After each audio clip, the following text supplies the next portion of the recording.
જેવી રીતે દૂધનું ડેરી છે એવી રીતે આ ગૌમૂત્રની ડેરી છે. રોજના મને 150 રૂપિયા મળે છે. આ છે બનાસકાંઠાના ભાભરના અબડા ગામે આવેલી ગૌમૂત્ર બેંક. જી હા, આ બેંકમાં ગાયનું મૂત્ર ભેગું કરી તેને જુદા જુદા સ્વરૂપે તૈયાર કરવામાં આવે છે.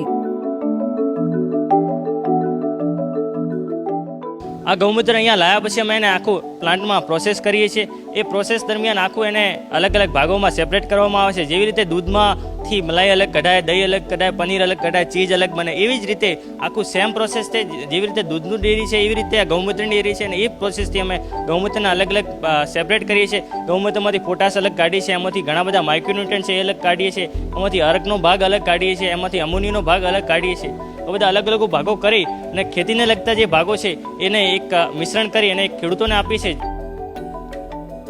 આયુર્વેદમાં